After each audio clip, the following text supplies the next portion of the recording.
My name is Lasana Hotep. I have the wonderful opportunity, privilege, and honor to serve in the Division of Student Equity and Support Programs here at Skyline College.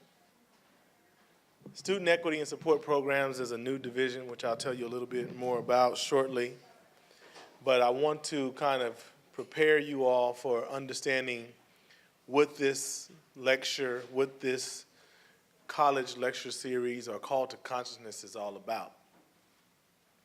We have an opportunity, being in an educational institution, to grapple with ideas, theories, policies, practices, historical events, and in our various ways, literature, science, mathematics, and in our various ways, try to come to an understanding.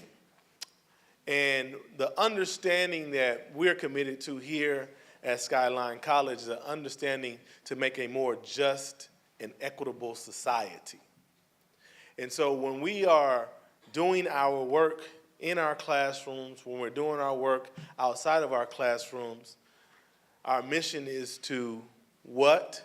Who knows the mission of Skyline College? It's very simple. To empower and transform a global community of learners. And so with that mission, and you all should know that, and if you don't know it, there's a tattoo parlor in the city. You can go get it on your arm. I mean, it'd be a nice tattoo to empower and transform, depending on what font you get. But it'll be a nice conversation piece. What's that? Oh, that's the mission of the community college that I went to. So we have activities and we have events, and they are varied in how they present themselves, or what the theme is, or who the presenter is, or the format, but it's all with the intent to empower and transform a global community of learners. And so what we have is this. We have a variety of economic, political, and social activities taking place that we get through our news feeds on our mobile devices, that we get from our televisions, that we get from all of these various mediums. And we are left to our own devices on how to interpret what's going on, how to feel about what's going on, what to think about what's going on, how to process what does that mean for me, what does that mean for the communities I represent, what does that mean to the people I care about. And so having this reality, it is optimum to have forums, spaces, and platforms where the conversations can be unpacked, and the conversations can be contextualized, and the conversations can be placed in a way to where when we engage a headline, or when we engage a story, or when we engage some kind of policy that's coming down, right, we can put it in some kind of context to make it make sense for what we're trying to achieve. And this is extremely important, because one of my mentors told me, life is like a math book. And if you have a math book, every time you turn a page of a math book, you have what? More problems, right? More problems. And with this understanding, when you turn that page for more problems, you're either going to be excited or you're going to be anxious. Those of us who are excited when we turn the page are those of us who are prepared to do the math. And those who are anxious are those who are not as prepared. And when we have the variety of activities that are taking place in our society, it is imperative that for you to have a constructive interpretation and also to feel empowered that you actually have agency and can act upon what's going on in the world, that you are equipped with theory, with ideas, with historical precedent, with other types of tools you're going to need to be able to grapple to make sense of these various problems that we see in the world. So when you see a conversation about how immigration is being framed, when you see a conversation about how documented and undocumented people are being framed, when you see a conversation about engaging in possible international war activities, when you see a conversation about what is the limits of power in electoral positions, when you see conversations about what should be funded versus what should not be funded, it is imperative that you have taken the time to put yourself in spaces like this, put yourself in mental spaces while you're in the classroom, and put yourself in situations as much as possible where you can have context, where you can have conversations, where you can have discussion on how to interpret these things from a broader perspective, broader than the headline, broader than the news clip. And so that's what this Call to Consciousness lecture is all about. It's about Skyline College committing to bring in thinkers, committed to bring in scholars, committed to bring in practitioners who are informed in a myriad of ways from a variety of disciplines so that they can come and engage us in this dialogue to help interpret what is going on in the world today. That's why we have a lecture series. That's the reason why you go to college. It's not you go to college to get a job. A job is a wonderful goal and outcome. But if you just want to go to college to get a job, you can just go to a trade school, right? Learn how to clean teeth or learn how to fix widgets. While you're in this environment, you learn your craft and your skill, but at the same time, you engage in forums like this so it can help you with that book of life, that math book, that you're always going to have problems. And so that's why we're here. And so that's why we're happy to have you here today with us. Our division, Student Equity and Support Programs, does three things. I'll tell you those three things, and then I'll bring up our administrator who's going to give us her welcoming remarks. The first thing we do is we provide administrative support to what we call our categorical programs. Our categorical programs are EOPS, CARE, CalWorks, TRIO, Guardian Scholars, Disability Resources. And these particular departments and apparatuses have been designed to support students who traditionally have been left out of the post-secondary higher educational process.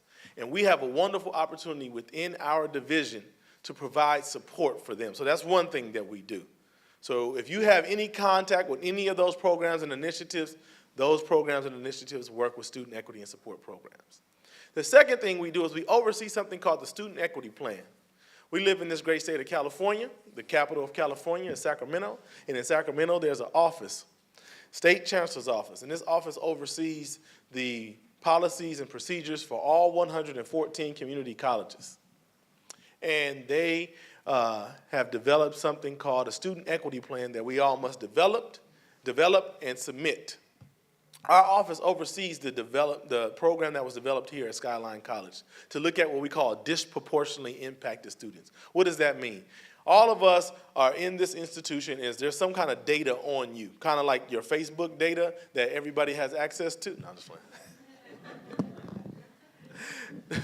Not quite, but we do keep information about you, not as intimate as Facebook and not to sell to Russian trolls. We're actually keeping the data so that we can see if we're meeting our obligation to help you and support you in being successful. And so disproportionately impacted means we look at 5 areas, and I'm not going to break down all 5 areas, but one of them is access. Another one is transfer. And we say which groups are not performing as well as we'd like them to perform. Our office oversees that.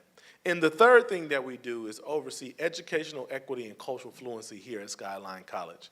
That means that we are determined to create programs, initiatives, services, platforms, arenas where we can deal with this question of equity and cultural fluency.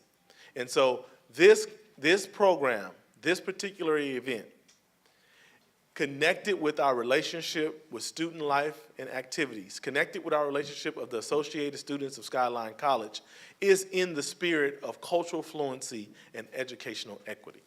So that's what we do.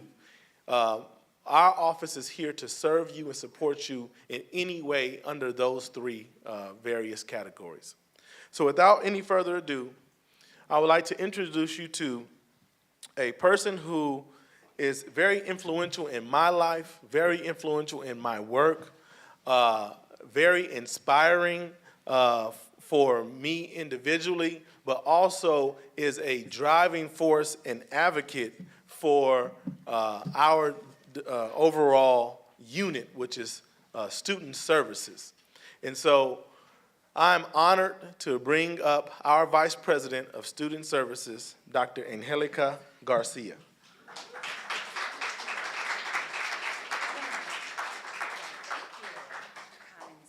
Good morning. Buenos dias. So as Lasana, I felt like Lasana stole a little bit of my thunder, but I figure when you get to lead the program, you get to do that. So part of what that means is I don't have to talk about the historical narrative of how this division and where we came to be today. What I do want to share is that on behalf of myself, our president, Dr. Regina Stanback-Stroud, our board members, the esteemed faculty and staff that come to work every day to do this work, it is my privilege and my honor to welcome each and every one of you. I value and appreciate all the folks that are in the room, but I especially value and appreciate the young learners, wise learners, people who are seeking wisdom and knowledge. And so for the students that are in the room, welcome. I am very glad that you're here. I look forward to your engagement. I hope that you feel as excited about the opportunity to just get into this level of discourse. I want to say that the only reason that our president isn't here is because there's this other session that's happening right now that's called the academic plenary session. And what that means is, much like we have an Associated Students, there's an academic senate that organizes the faculty all up and down the state. And so that plenary session is happening just down the 280 in San Mateo, in the city of San Mateo. And our president today is involved in some discussions around how community colleges are funded. And her particular role, important for you all to know, is always keeping in mind that it's not just about dollars and cents, it's about transforming students' lives. And so the funding formula of how our colleges get the resources and support that we get absolutely matter. And so while I'm a little bit sad that I don't get to see her do her thing the way she does, so amazingly, I'm honored to be here and know that that's part of how we do this, right? As a leadership team, how do we make sure that we're in all the spaces that we need to be in to impact the work around equity and diversity? The other thing that you should know that part of that same plenary session is that some years ago, an award was developed, which is the award for diversity, where it recognizes a faculty member all up and down the state whose teaching practice, whose programmatic practice, whose level of engagement really exemplifies what it means to do work in the name of equity, in the name of social justice, in the name of diversity. And that award is named after a faculty member who was really a pioneer S in that work. And that award is called the Regina Stanback-Stroud Diversity Award. So just to give you some context about even the leader at this college, the level of impact that she has had on the state. And I'm going to do a little side note here. Does everybody know who gets the award already, or is that under wraps? It's known. Okay, whew, all right. So then the third part of that story is that one of our very own faculty members is the recipient of that award this year. And so if you have had any contact with faculty member Miss Danielle Powell, she is going to be recognized as the lead faculty who's she's been nominated by her peers here, supported by the work that she's done with students. And so there's this double whammy. We're really proud because she's receiving an award that really shows what it means to have transformative teaching and learning in the lives of students, that it's named after our president, and that space is happening just down the 280. So important to keep context with all of this. But let me move on to this piece here. So I welcome you to this event. Lasana provided all of the perspective and the context, but I'd like to share just a few things.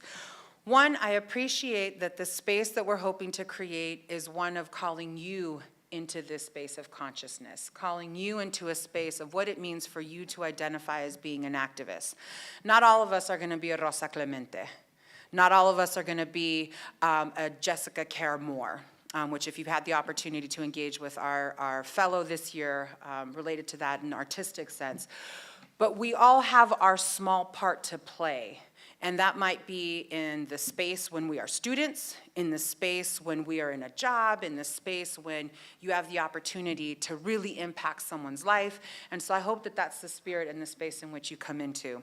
And the piece that I'm excited about Rosa joining us today is there is something about putting front and center what it means to address and have a political framed lens around matters of race, culture, ethnicity, gender, sexism, all of those components. And she doesn't know this, but I've been following her for some time.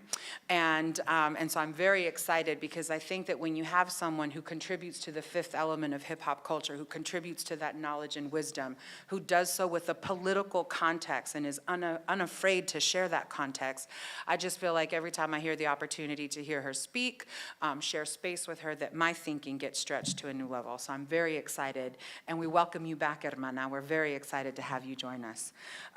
So in that spirit, I want to thank the staff for the work in organizing the event, for community members for being here, and I look forward to sitting right here and engaging in this discourse and this thinking with you all. So welcome, bienvenidos. You are in your home, and I hope that you enjoy today's Call to Consciousness lecture. Thank you.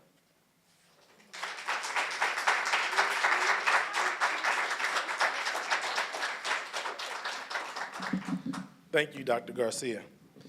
And so we are, Dr. Garcia mentioned that we have an equity fellow here, our first ever equity fellow. And this position or this experience was created so that we can have someone who is very skilled, talented, and accomplished in their particular background, and to have them on our campus for a variety of experiences. And so one experience is the supporting the Women's Mentoring Leadership Academy and delivering a curriculum that has started earlier this semester that's going to go all the way, culminating to an event called Black Women's Rock on May 12th at the Yerba Buena Center. And the other experience is a variety of delivering poetry, workshops, writing workshops, but also performing poetry. And so that person that we have here, her name is Jessica Care Moore. Now, I just got a text message from Jessica that says she's here on campus and ready to do poems, but she has on heels, so it's taking her a while to get here. That's what she just texted me. I'm here, I'm trying to make it to the room, but I have on heels. So I was hoping that while I was doing this whole intro, that she would come in and slide in the room on perfect timing. But if someone could stick their head out and see if Jessica's here, because I really want her to do the poem and I don't want to skip this part of the program. And I'm definitely not going to do any poetry for anyone at all, even though my name, Lasana, literally translates to poet of the people. She's not here? Okay. So what we will do then is we will have Leandro. Where's Leandro at? We're going to have Leandro introduce our speaker. And hopefully, if we have time at the end, maybe Jessica will be able to give us a poem after we pass the question and answer period. But without any further ado, I bring to you the president of the Associated Students of Skyline College, Leandro.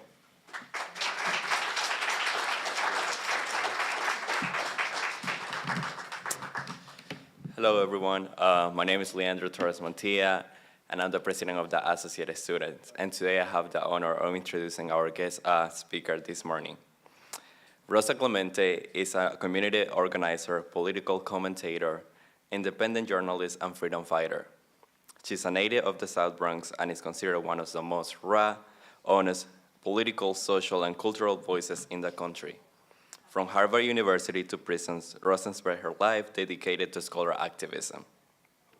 She's currently a doctoral student in the W.E. Du Bois Department at the University of Massachusetts Amherst. Rosa is the president and founder of No Thigh Salt Productions, an organization that has produced 4 major community activism terms and consults on issues including hip-hop activism, media justice, and voter engagement. She's a frequent guest on television, radio, and online media. She's also a leading scholar on the issues of Afro-Latinx identity. Her groundbreaking article, Who's Black, published in 2001, was a catalyst for many discussions regarding Blackness in Latinx culture. She continues to discuss cultural and racial identities in and out of the academy. In 2008, Rosa ran for Green Party vice president in the U.S. presidential election. Along with Congresswoman Cynthia McKinney, the pair became the first women of color ticket in American history and was the first ever Afro-Latina woman to run for vice president of the United States. On January 8, Rosa and 6 other women of color attended the 90 Academy Awards with Hollywood actresses to bring voices to survivors of sexual assaults and Hurricane Maria in Puerto Rico, Native women, domestic workers, restaurant workers, farm workers, and Black women in the United Kingdom. This presence was part of Hollywood's Time's Up campaign and the hashtag #MeToo movement, founded by Tarana Burke. Rosa stated, "We're human beings who deserve the right to dignity, whether we're working on a Hollywood set or working at Kentucky Fried Chicken, or whether we're a mother in the South Bronx or Beverly Hills. We're here not just to walk the red carpet, but to work the red carpet and give voice to millions of marginalized peoples who are the center of the fight for liberation." At this time, let's give a warm Skyline College welcome to Rosa Clemente.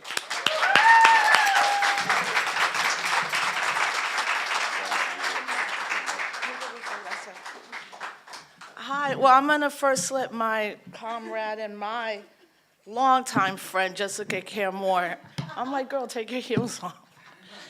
I mean, even when we're face down and guns are at our heads, as we were in Ferguson, Jessica was looking hot as shit. I was like, how is it 2 a.m. and your makeup is good? And we just had M16s with 14 other people pointed because the young people in Ferguson created just a whole new mode of operating and what we think organizing looks like, you know? So I've known Jessica now almost 2 decades. She's a force within hip hop, a force as a mother, a friend, but a force in Detroit, you know? And while they're trying to gentrify Detroit now, while the government for over 50 years let Detroit be destroyed because they couldn't understand how Black people could run a city and couldn't let Black people run a city, right? Even when they were running it right. It's good to know that we have someone like Jessica Caremore whose home base is Detroit. And it's also good for those of us who choose to be parents in whatever way we choose to parent, to have been pretty lucky to raise my daughter and her raise her son Keen in the same time period, because our children are movement children. And I know that the day Jessica gave birth to Keen and the day I gave birth to Alicia, the first thing we probably did was argue with someone at the hospital about how something wasn't right, or how we were gonna be very specific in raising our children in the racial dynamic of white supremacy, so that they would not be those children that don't understand the systems that we live under. So, and it's always good to open with some poetry, right? And from one of the greatest in our generation, and a classic, Jessica Caramore.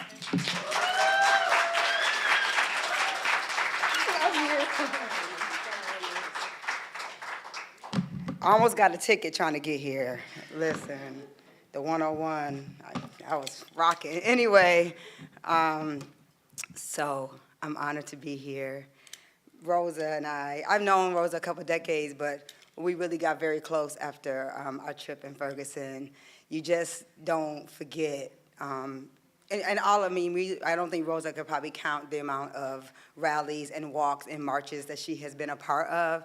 But Ferguson, for me, was the first time as I was a young baby activist at like 16 or 17 in Detroit. That was truly the first time I felt like I might die, that these police were different kinds of police, and they would actually shoot us or shoot some young kid that was literally in Rosa's lap. Like, I can't forget that young man. I can't forget the girl that stood up that was next to me. I actually wrote a poem about it. I was going to read that poem, but I've been crazy all morning, and I instead decided I'm going to open with this poem that I know Rosa would love for Sandra Bland. And because while we were out there for Mike Brown, you know, it was important that Rosa wasn't one of the few women when we came back to Ferguson to raise money with Talib and Tom Morello and Boots, who's y'all family in the coup, from the coup out here in Oakland. We're out there doing that work as artists, activists, as social justice people, the only kind of artists on the planet that matter. I realized that we needed to call the names of women in the middle of mourning our boys and our men who were being murdered too. So this is for Rosa, my sister, in all kinds of ways, and this is for Sandra Bland. If black women could be cut down, no, removed gently from American terrorism, who would break our fall? Which direction will we travel to feel safe? Wild is the wind. If we could turn in this skin, these sharpened bones, this brain full of power and history, who would we resemble? Invisible doesn't come in black. How many nervous breakdowns? How many funeral black dresses? How many fibroids? How many nooses? How many of our bodies must be raped, cut into pieces, burned inside garbage bags, buried? How many of us blossom a beautiful tree of life and pray their pride isn't cut down the middle, reduced to trunks, where a close friend doesn't die, climbing their limbs, attempting to simply grow outside the gritty soil they were planted? I put a spell on you.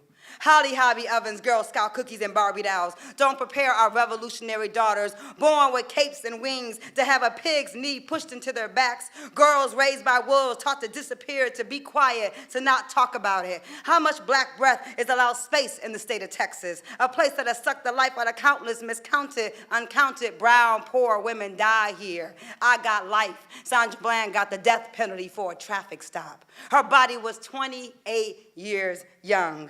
How to make sense of our bodies. Bodies burnt by cigarettes. Bodies smoked out their own neighborhoods. Bodies with abandoned lungs and hearts. Bodies mistaken for women when they are still girls. How do we construct a survival guide, a poem for our daughters' bodies without throwing up our breakfast? How do our mothers' bodies not implode after telling our sons to comply, to not speak up, to keep their heads down, to allow their bodies to be dragged by racist police? Jim Crow ain't never flown with this much wingspan. Eagles flying for safety now, for the reaches deep in southern Midwest, shadows the east, lands in the west. Texas, you will always be Mexico in denial. Detroit poet Ron Allen asked for his body back in 1996, and we are still waiting. We want our bodies back. We want our bodies back. We want our bodies back. We want them returned to mothers without blood, without brains exposed, without humiliation, without bruises, without glass, without fire. We want our bodies back. We want our cities back, our culture back, our land back, our streets back, our freedom, our justice. We want our bodies back. We want our bodies back. We want our bodies back. We want them wrapped in white silk. We want them paraded around the White House. We want these flags you stand up for at baseball games at half-mast. We want national holidays to honor our bodies, our knees, our prayers, our genitals, our eyes, our fingers, our feet. We want 21 gun salutes when we enter a goddamn room. We want our bodies back. We want them anointed in oils. We want them worn around your neck. We want them remembered. We want them worshiped on Sunday. We want our magic you try to bottle. We want our essence you attempt to steal. We want our elegance, our sex, our walk, our cool, our recipes, our intelligence, our science, our stars, our history. We want our bodies back. We want our bodies back. I want my Moroccan nose. I want my holy water breasts. I want my Maasai legs. I want my alien arms. I want my Ivory Coast mouth. I want our breath back. I want our time back. I want your foot off our girls' backs. I want all your badges back. I want you to evaporate into dust like swatted moths. Don't cut me down from the noose. Let my legs dangle for the devil. What a spectacular magic show. Why you turn the cameras off?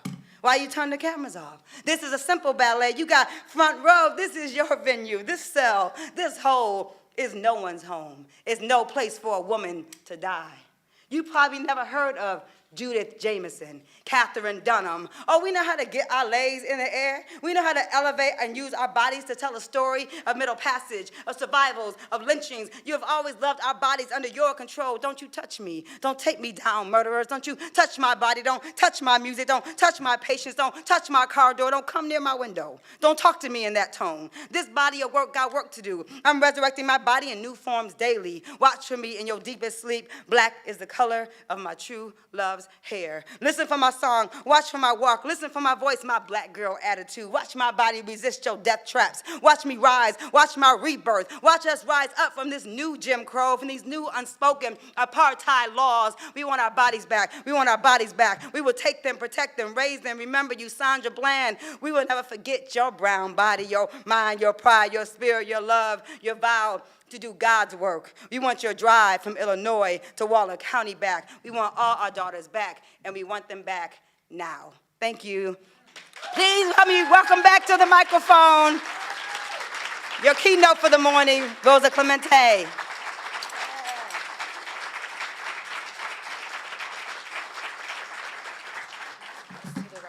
Okay, thank you. Well, thank you, Jessica. You know, I think of people like Jessica, and I'm like, wow, imagine if hip-hop hadn't been and continued to be so masculine, hyper-masculine, patriarchal, and assaulting to the women. How many more women in our generation would have had a voice and a career, you know? Because I think it's important that we talk about longevity and the work that we've put in. And the amount of women that were so pushed out of the culture. You know, and it's not that, I don't think it's that we were exceptionally stronger than our other sisters. I just think we kept plowing through, and that we still have to probably deal with a lot of the pain that so many men in the culture have inflicted, especially those that claim to be revolutionary. You know, so, you know, it's always important to understand who's in front of the room as young folks, and the sacrifices that people make. So first and foremost, thank you for being here. And I want to thank my homie, another comrade of mine, Lasana. We go way back, and you know, I think now it's time for people like us and my generation, our generation collectively, the hip hop generation, to put aside, as many of us have done, our ego, but particularly work with young people, because too many people in our generation are too stagnant and not willing to evolve or transform, and too many of us have left too many young people behind to their own devices, in the sense of actual devices, you know, and people aren't still reading theory. And young people don't know anybody but Malcolm and Cesar Chavez and 5 other people. But if we were to say Ida B. Wells Barnett or Fannie Lou Hamer or Lolita Lebron or Albizu Campos or all the farm workers that the farm workers didn't want to represent because they were too dark and too brown and too this and too that, the stories of the people in social justice movements that create what we know as the vanguard. If you're in college and you're limited to 7 or 8 people that you think are the reason that we as black and brown people can still walk around and exist, then you've done a disservice to your education. You've done a disservice to your ancestors. Because first and foremost, these institutions never wanted you here, and they still don't want you here. So the work that Lasan is doing and Dr. Garcia are doing, and those that work in these predominantly white institutions, even though Skyline might not fit that mode of operating, but these predominantly white institutional spaces that were created under the politic of white supremacy, the fact that we're even here is a good thing, but that's no longer enough. You have to ask yourself, why are you here? And what will be your sacrifice? If you think you're here to get a job, then you don't understand capitalism. If you think you're going to work for somebody for the next 30 years, then you don't understand the economy in America, and you certainly don't understand income inequity. If you think you're going to pay your college student loan off, you're never going to do that because you were never meant to pay it off. We have to have some clear understanding of where we're at, so then we can use the limited time we have as people on this planet to do the work, right? The work is always what's important. When we say work, I talk about the work of movements, and I don't say movements singularly. I think there are movements. Dr. John Henry Clark says, powerful people cannot afford to educate the people they oppress, because once you are truly educated, you will not ask for power, you will take it. And Assata Shakur reminds us that people get used to anything. The less you think about your oppression, the more your tolerance for it grows. After a while, people think oppression is a normal state of things, but to become free, you have to be acutely aware of being a slave. Our academic achievement and scholarship that we attain in these institutions are not just products for us to use as transactional forces.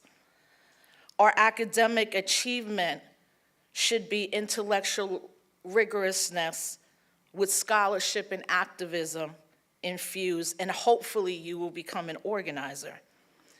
Our scholarship is for our community, that we as scholars have the ultimate responsibility to use our knowledge to empower our communities, but to also understand the conditions that our communities are in.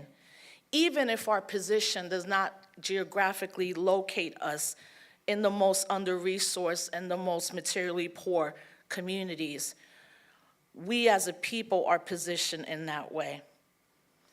Many brothers and sisters and non-gender conforming people that we know will never set foot into any higher education institution, but the organic knowledge through their lived experience is something we must always hold dear. We must also never forget that we should not form artificial barriers or boundaries because we have degrees and most of our people do not. And to be people of African and indigenous descent must always now be celebrated, uplifted, and as a new generation of younger Black and brown folks have been teaching us, we have to be unapologetically Black in everything we do. In a country that in the last decades has closed more public schools, last week in Puerto Rico, 283 schools were shut down. That's on top of 312. In the last 4 years, there's been almost 600 public schools in Puerto Rico shut down. And at the end, I'll talk about what I did in Puerto Rico on the project PR on the map. But that's clear, right?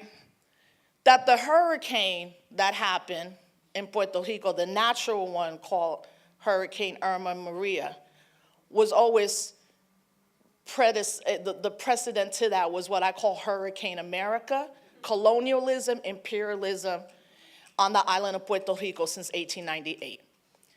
What's clear now is that white boys and their cryptocurrency want to clear Puerto Rico of Puerto Ricans. And they're being helped by the government, the colonial administrative government, as well as many Puerto Ricans in the United States who are so colonized in the mind that they will listen to white boys before they listen to farmers in Puerto Rico. And then the United States don't care about Puerto Ricans. The Democratic Party, certainly, the Republican Party, definitely not. And most Latinos don't care about Puerto Ricans. And we have to talk about that because what's going on in Puerto Rico, the crisis is so large that people want to also forget that the crisis, again, is a colonial crisis and deal with the crisis of colonialism. So until we have a movement in the United States of particularly Puerto Ricans that are united against that and other Latinos that are not just now becoming one-issue people. See, because the problem politically now with Latino, Latina, Latinx, whatever identity you want to take, is that they have framed our entire life around immigration. And what we've done is say, well, whatever you're willing to give us, we're good. As opposed to the movement from the beginning should have been saying, we're not going to take Dreamers as a policy or DACA. Give us amnesty for all, or we're shutting this shit down. Because what essentially happened with the DACA movement is that it created a level of immigrant of who deserves to stay and who doesn't deserve to stay. So you go to college or you die, you might become an immigrant after the fact. I mean, you might become naturalized citizen of the United States of America. It was a mistake.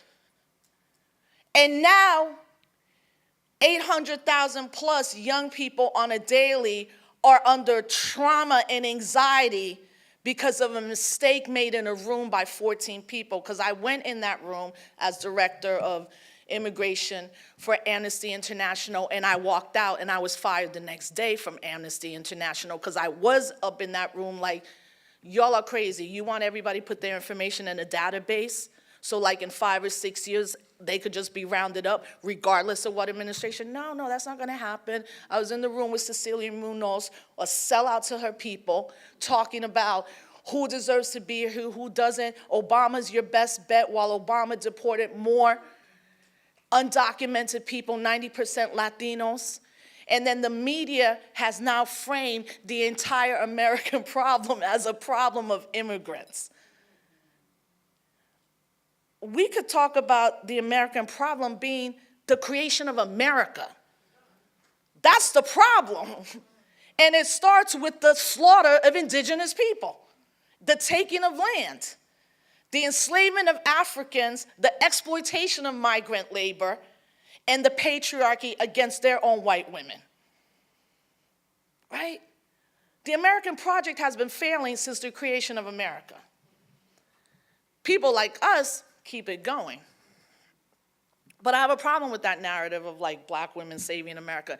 What are we saving it for? Is this where we want to be and we want to go? Trump and 45 and them are not necessarily no longer the problem. Maybe the problem is the presidency in itself and the government in itself. Maybe we need to really think about what it means to overturn systems. You know, it's fascinating when you talk to people who are very about the Democratic Party, the Republican Party, Green Party, whatever political party, and voting, right? And what I've come to realization is, yeah, y'all are mad that he's the president, right? But you're also mad because you think he's making the American presidency look really bad. But when has the American presidency ever been good for our people? Tell me which president has ever been good for black and brown people. You can't. Not even the black one. Black Lives Matter sons under a black president. Think about that. Black Lives Matter starts under a black president. Think about that. Because Obama wasn't the black president in that way. Identity-wise, yes. But he was the leader of the Democratic Party and pushing forth Democratic policy platform, right? So you have to be mindful of that coming into these elections especially if you want to be an organizer, be part of the movement, of how 90% of the movement is going to go towards who's going to be in office. You really want Kamala Harris to be your president? Why don't you read what she said about mass incarceration and what she's done in Cali? You really want Cory Booker, the kingpin of charter school movements, to be your president? Right? Do some of us want Bernie Sanders? Yeah, I don't. Why? Because you can't talk about race, dude. You don't talk about race. The day after the election, you didn't talk to black people, you didn't talk to Native people, you didn't talk to Muslim people, you didn't talk to those young people of color that pushed your campaign to where it was. You chose to talk to what you call the working class, white men in West Virginia, which is not the working class. They're part of the working class. But even what Bernie and all them do is they remove black and brown people from that status. So it's crazy because what is happening right now is the hyper focus on who currently runs the administration does not allow younger people to then evaluate previous administrations and policies. And to even sometimes have a nuanced look at someone like Nixon, who actually wanted health insurance for everybody. You're like, the dude was crazy with everything else, but one of the policies he wanted to pass was literally health insurance because he thought that would be the beginning of the decline of the United States of America. So I bring that stuff up because that's the politics of things, right? And we can have debates and we can say, I don't agree with your theory. I'm a Puerto Rican nationalist. I'm a black nationalist. I don't believe in capitalism. I'm an indigenous person. I don't follow United States law. There's all this stuff. We can have those conversations, right? We can debate that because we have access to knowledge. We have access to events like this and we can share. But what gets you to get there, right? And that to me is, I think, one of the most important things now that, particularly when I say the hip hop generation, I use Bakari Kitawana's definition where he says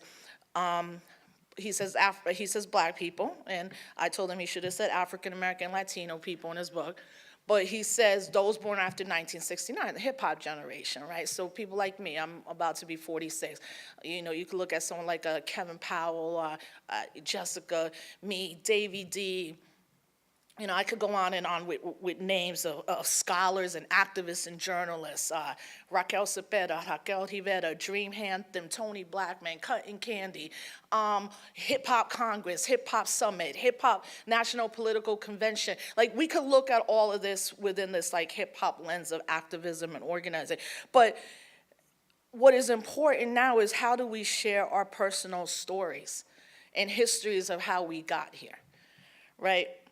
So let me see, make sure I click this right. I'm starting to use this stuff. So I was born in the Bronx, right? So that's like the classic way we see the Bronx, that's the 6, in 1972. So I am born in the Bronx when hip hop was created, right? And I grew up. The Bronx I grew up in was usually burning down. And it was rough, you know, but it was home, for sure. And I lived in the Bronx until I was 8. And then my parents moved us, right? So I went from living in the poorest congressional district, one of the poorest congressional districts to this day in the United States of America, to the second richest suburb outside of Beverly Hills called Westchester County, 18 miles apart. Where I grew up in the Bronx, this was 18 miles apart on a highway called the Springbrook or the Bronx River Parkway. My father, to this day, still has a business in the Bronx. So even when we moved into the suburbs, very small community, less than like 1,000 people lived in it. I went to a high school that I graduated with 34 people, 7th through 12th grade. Everybody in the town knew each other. And we were the only Latino family at that time in the town. The town is not even a town.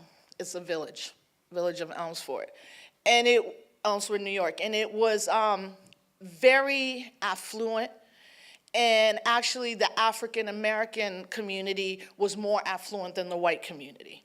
So me growing up, my perception of blackness and how I saw black people was very different than what was on TV and stereotypes that people had. Everybody I knew that was black, their parents working like IBM or at Purchase, where you would work at Coca-Cola or PepsiCo or MasterCard, American Express, all of this, right? I put this picture of me as a cheerleader because people who don't know me are like, you're crazy, you weren't a cheerleader. I was like, yes, I was. And I actually got a scholarship to college to cheerlead. And I was, right? It was crazy because I was growing up with this dichotomy of 5 days being in Westchester County in this like community. I don't ever remember seeing police officers, you know, where our high school trips were not to like the Bronx Zoo. My junior trip, not even my high school senior trip, my junior trip, I went to Spain, Portugal, and Morocco in high school. There were 8 people in our classes. I was part of every organization, basketball, all the families knew each other. Everybody had, you know, there were little cliques, but for the most part, it was a small town. You know, like I'm smoking cigarettes in 5 minutes, my mom gets a call that I was at the pizza shop smoking cigarettes. It was like that. So that was like my experience for 5 days. And then every weekend, my mom would take me back to the Bronx to be with my family, my cousins, like my family, right? And the older I got, I was like, yo, I would start asking my cousins, are you going to college? They're like, yeah, I want to go to college, but the counselor told me I can't, or the counselor said I'm going to get pregnant, or the counselor said there's not enough money, or that Puerto Ricans like us, we don't go to college and stuff. And I was hearing the opposite, you know? And then, of course, then comes my cousins beginning to be like, oh, you're becoming Blanquita, you're talking about going to college, you care about your grades. And I'm like, yeah, but I also like broke curfew and I was out smoking too last night. Like, you know, I'm not turning into that person, but what it really was, right, this separation from my family. And why? Because my dad hit a number and my mom knew that the Bronx was bad at that time. And she had an opportunity to move us to a better place where the schools were better, and she did that, right? But as dope as everything was, by this time, I had already been sexually abused in my life. So I had this dichotomy of like having money and then seeing my family not have money. Spending 5 days in Westchester County, then 2 days in the Bronx. Seeing my father always go to work, never really seeing him, and my mom's always in the house because she's a stay-at-home mom. Right? But even with all of that, by that time, I'm one of we say 44%, but we know the number's been higher, that by the time I'm 18, I've already been sexually abused and assaulted. So I'm one of those 1 in 3, 1 in 2, maybe 1 in 1, if we really start listening to women and girls. So I got the opportunity then to go to college, and I did. I went to the State University of New York, so I went through a state school at SUNY Albany. And that first year, because I was faced with so much racism from white people, and I honestly couldn't deal with that. Because I was like, wait, all the white people I've grown around don't talk to me like this. Like the white people in my town don't use the N-word. Like the white people in my town, like, are not assuming I'm the one stealing things in the suite. So that first year was horrific for me.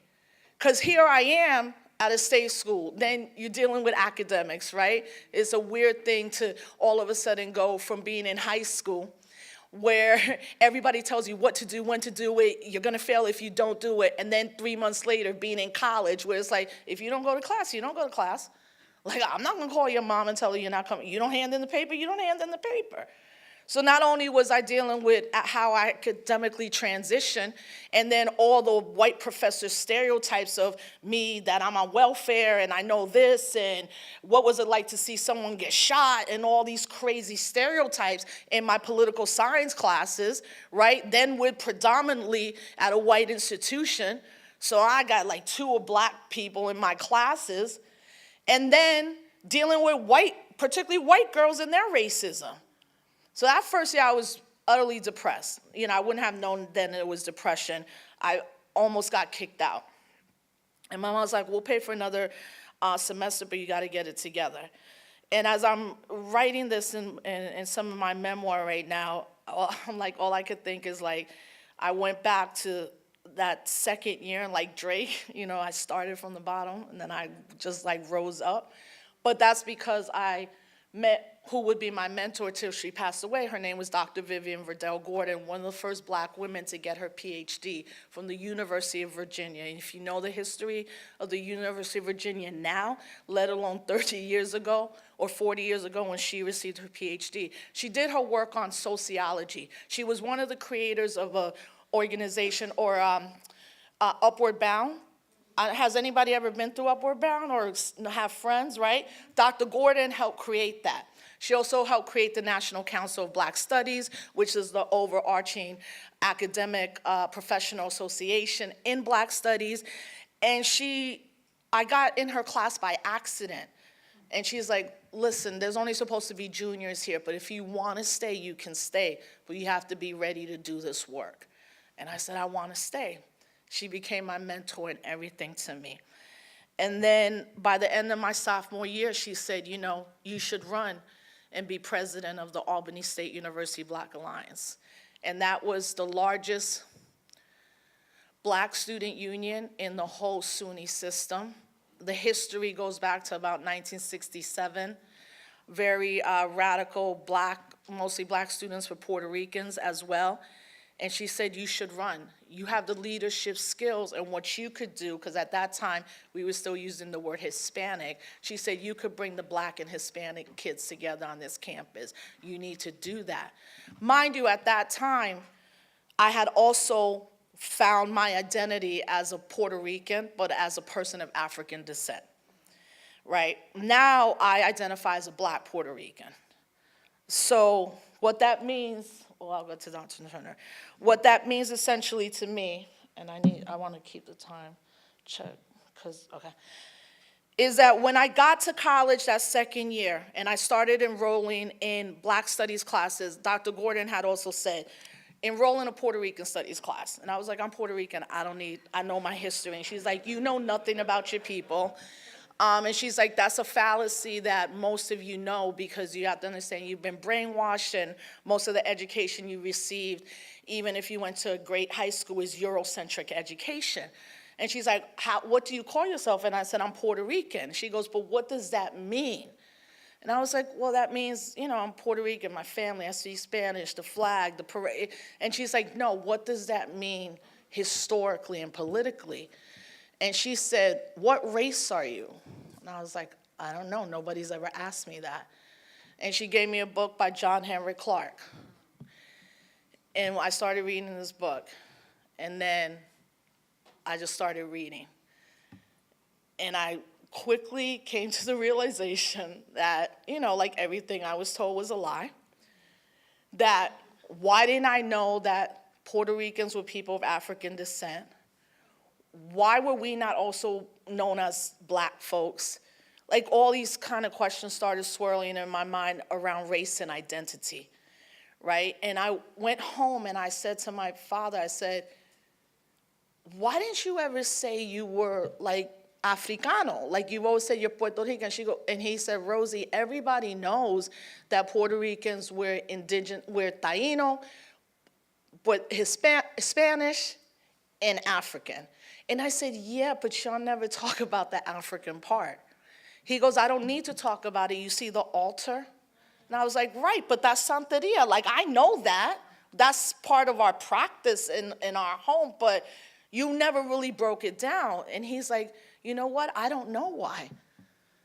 And I was like, okay. So I started reading Open Veins of Latin America. I started listening to lectures from Farrakhan. I started listening to people like Dr. Leonard Jeffries. I started going to lectures. And then I ran to be, right before I was running and put my name in to run to be president of the Albany State University Black Alliance, my mentor, Maita Morena Vega, came to speak.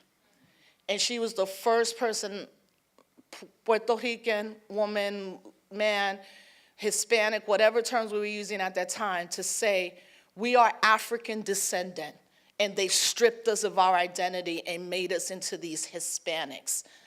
What's a Hispanic? Are you a descendant of Spain? And I was like, no. And she goes, and why would you claim your rapist and your oppressor? And my whole mindset changed from that day forward.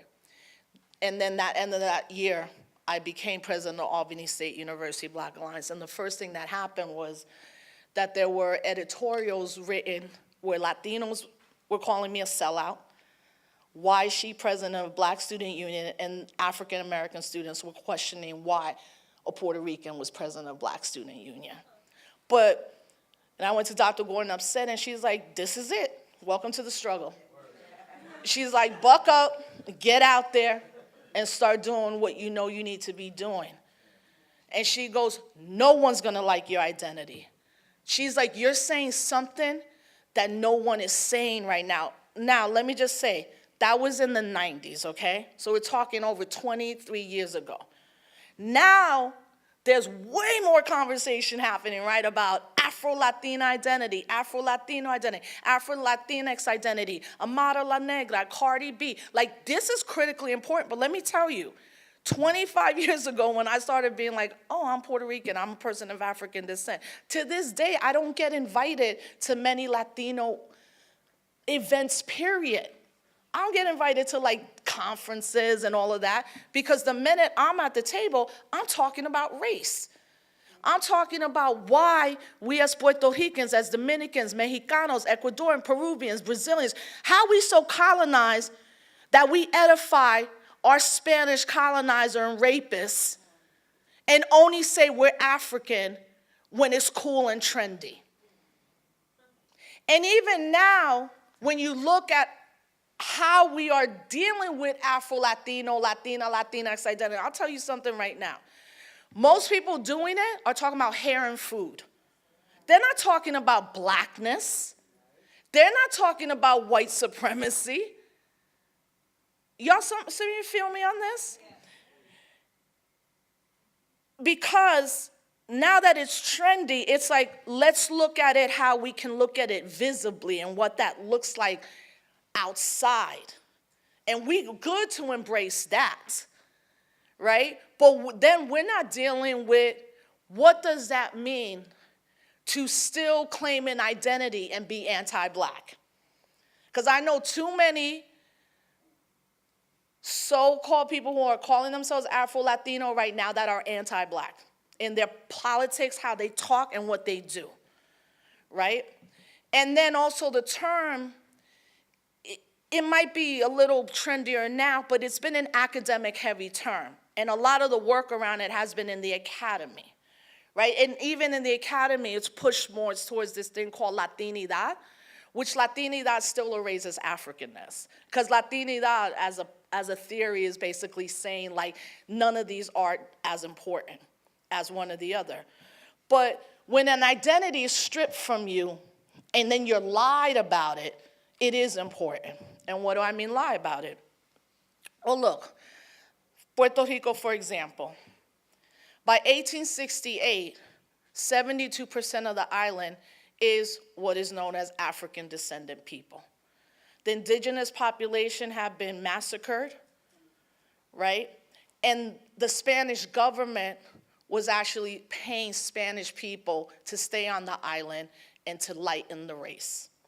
That's the same thing that happened in the Dominican Republic, except in the Dominican Republic, the dictator Trujillo took it to a whole nother level where he was massacring not only Haitians, but Afro-Dominicans, right? He took it to a level where he instituted government policies that edified whiteness. So if you married someone lighter and can prove you married someone lighter, you would actually get a government benefit for that. Right, Trujillo, dictator propped up by America, he would come out and do his speeches and put actual white face on himself to make himself lighter. That's Puerto Rico and the Dominican Republic. Brazil, 100 million plus African descendants, and all people think Brazil represents is some like rainbow people that have achieved multiracial democracies. When in Brazil right now, by the end of tonight, they will probably kill 8 to 9 Afro-Brazilians in the favelas. I mean, they just assassinated the sister who was city council fighting for Afro-Brazilian rights. But there's been all this language happening, all this conversation and discourse happening throughout what we know Latin America and Central America. Let's take Mexico, right? The census that they just did last year in Mexico, for the first time ever, had the racial category of negro, and 1.7 million Mexicans checked it off. And why is this? Because the slave trade was not 10 years, it was not 20, we're talking 100 years plus of the actual institution of the slave trade, but we're talking about 400 years of Western imperialism in Africa. We're talking about probably 100 million Africans that were taken from the continent. What we learned in the United States is that most Africans ended up here. That's not true. Most Africans that were taken from the continent ended up where? In what we know as Latin America and the Caribbean, right? And in those communities in Puerto Rico, Jamaica, DR, Panama, Cuba, you had the first slave rebellions happening. Mexico, Colombia, right? Where people have been fighting for Afro-Colombian rights for over 30 years. That is in the Constitution. That you have to have certain amount of land given to what they consider Afro-Colombians. Why do I bring this up?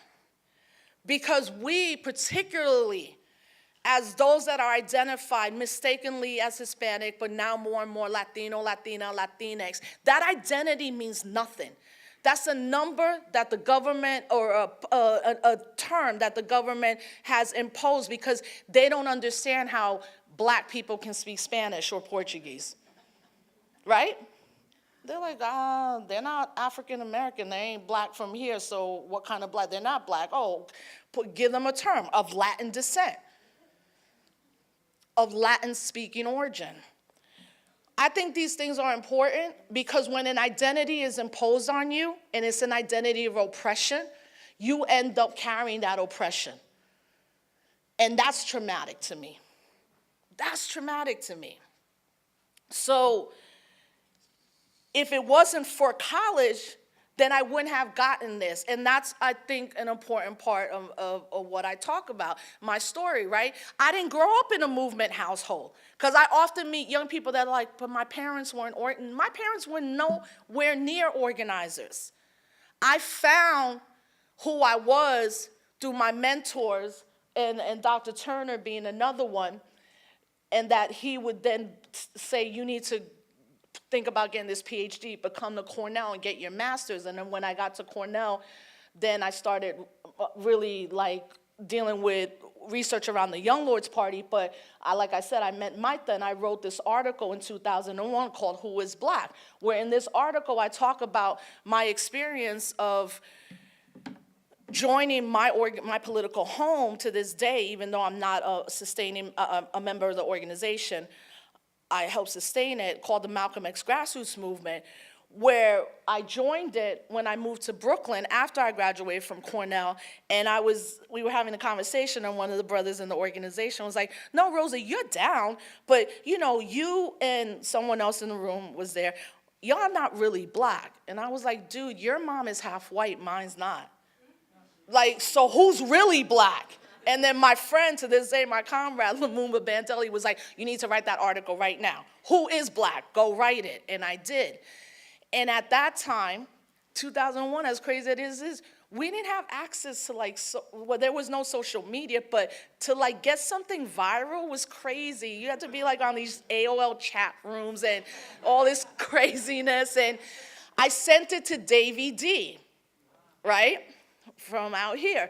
And Davey's like, I'm gonna send this.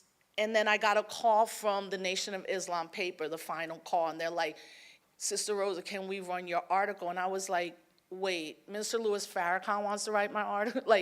He read it, they're like, yes, we'd like to run it as an editorial. that same week, there was crazy stuff going on in New York around hip hop.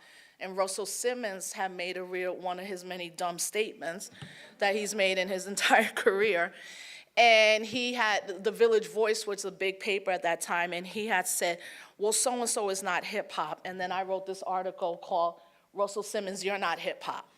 So like in a 10-day period, I wrote Who is Black and Russell Simmons Not Hip Hop, and Davey D got them things out there. And I always tell Davey D, if it wasn't for you, I wouldn't have gotten into this world of hip hop activism, right? And that's my family. We can skip that because I gotta wrap it up. Well, they're cute. Okay, we'll skip that. They're too. But I'll wrap it up with them. But I wanted to say what those moments were so incredibly important too, right? Because it made me also be able to politically just be on point. Being around other organizers and being in those spaces in the late 90s and early 2000s, the debates were intense, but you had to be on point. You had to sit down with somebody and have a debate. We weren't texting each other, right? And I think if you're going to be part of the movement, it's incredibly important that you surround not yourself with like-minded people in the sense of groupthink, right? But that you surround yourself people that are willing to challenge your politics. Because politics gets stagnant if you're not around people who are evolutionary. And I've been around those people. That's why we call them comrades to this day, right? One day, if I'm doing some dumb shit, they're gonna be like, yo, really, why are you at the Golden Globes? You're gonna have to explain this one to me, right? And I'm like, okay, we'll break it down. But you gotta have that kind of people around you. And I've had those people around me, but also my identity as I call myself a Black Puerto Rican woman, and that personal transformation, it led me, it has never hindered me. Let me say that.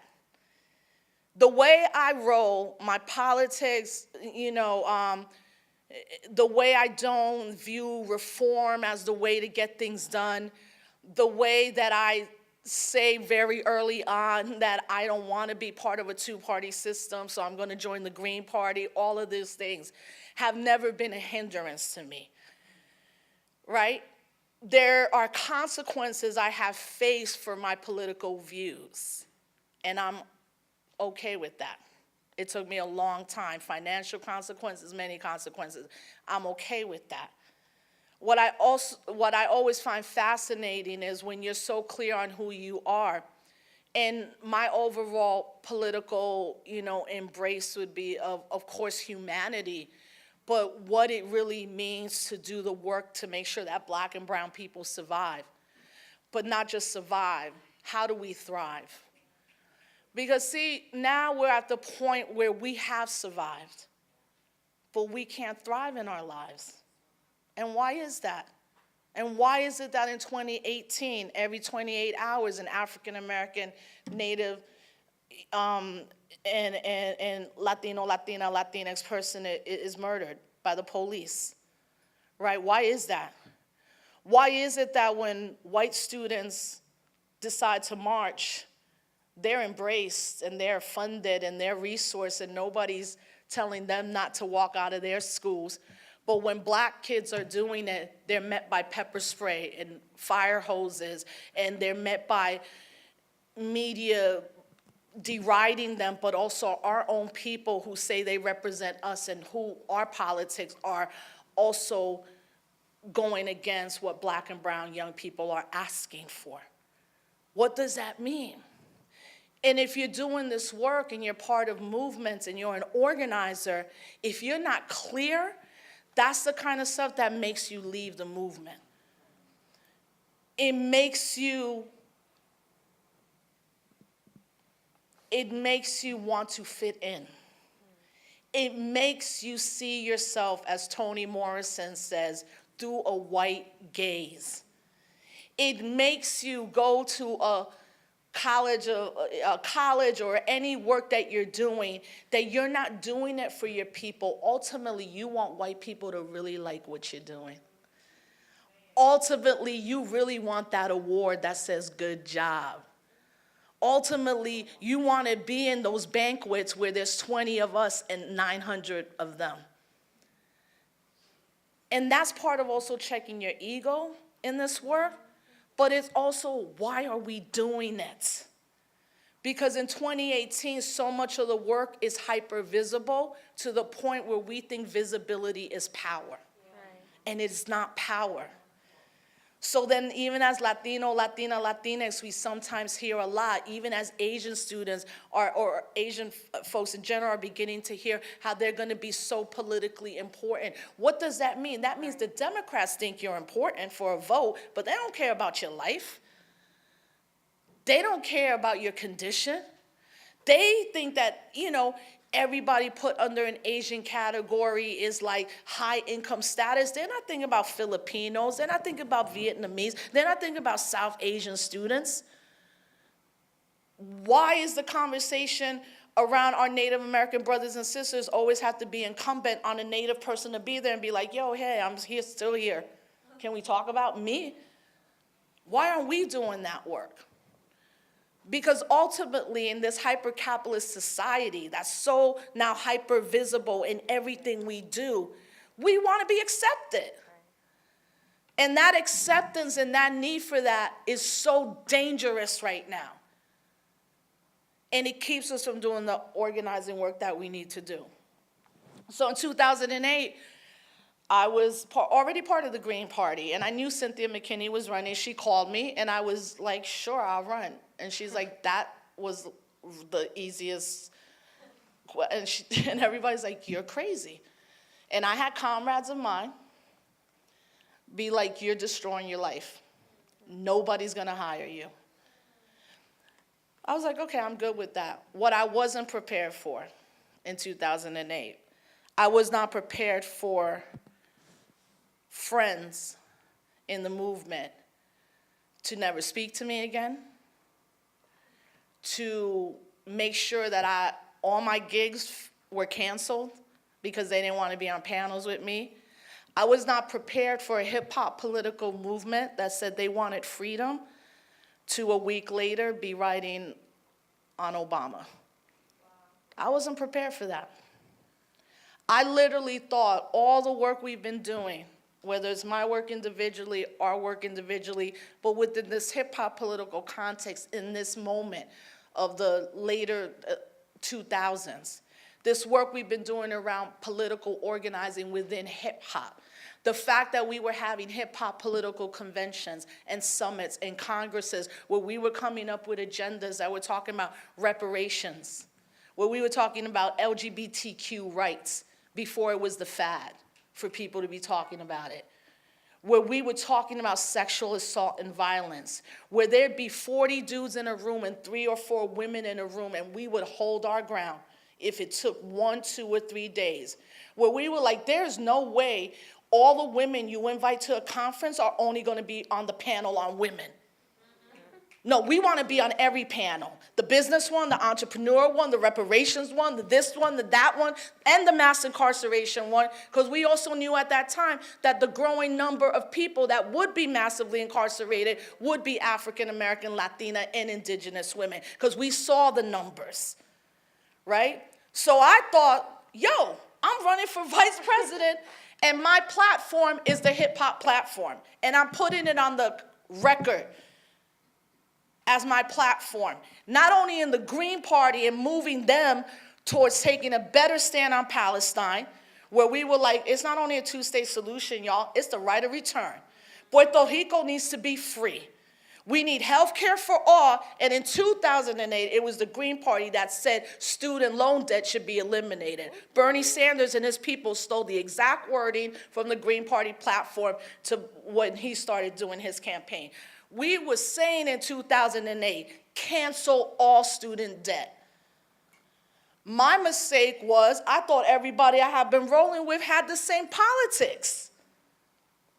And then, of course, I'm hurt, right? It's painful. It's painful when you've been going to jail with people. And then 2 days later, you're like, yo, I'm running for office, homie.